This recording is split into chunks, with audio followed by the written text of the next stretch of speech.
This happened many years ago. This would have been in the mid-1980s. My wife and I went to a concert to see Yes, and we took a couple of people with us, two friends of ours, Tom and Debbie. And Debbie, for some reason, decided that she wanted to bring a couple of friends of hers from college. So she brings these two guys who are, they're nowadays maybe typical college students. One was more than a little effeminate, and the other one was just off the boat from Jamaica. The six of us made this hour-and-a-half trip to the concert to see Yes. Of course, we got there a bit early, so we spent a little bit of time here, there, and everywhere. Went to the concert, and then drove back. A little thing about 1980s, we drank a little bit, and the college students, as they are wont to do at times, were, shall we say, imbibing in pharmaceuticals, meanly smoking herb. We get back to town, and a weird thing about town where I lived in is the streets are very wide, but the speed limit is 20 miles per hour. I'm driving a 1976 short van. As I get back into town, everybody else is, either asleep or passed out.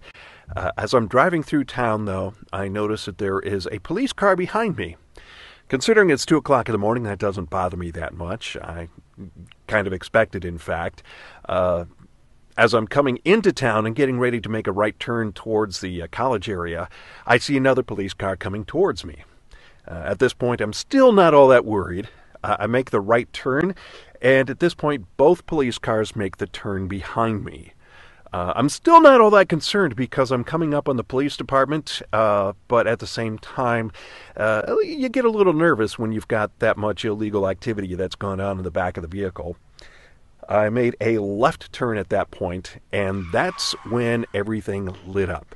A police car that I hadn't seen coming towards me, along with the two behind me, cut off my exit behind.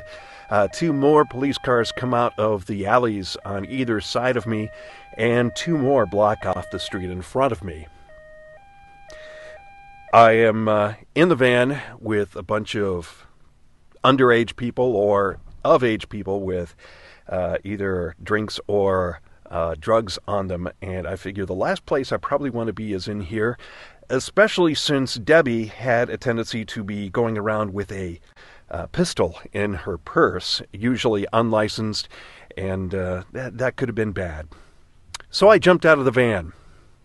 Big mistake. 7 men with shotguns ratcheted a shot into the chamber. That's not a sound that you ever want to hear when it's pointed at you.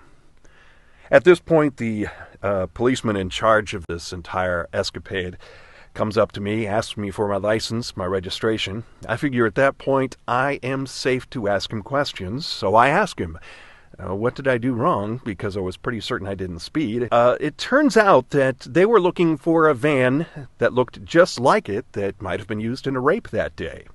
They looked at me, looked at the van for about a half hour, and finally decided that I wasn't 6'5", 300 pounds, and, black.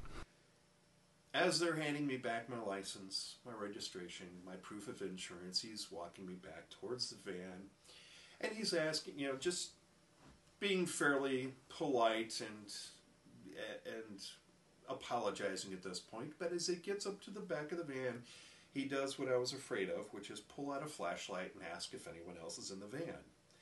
He turns it on, and what he sees is one of the two college students. In fact, it was the Jamaican, who was sitting up with his sunglasses and a straw hat on. Whereupon he collapsed backwards.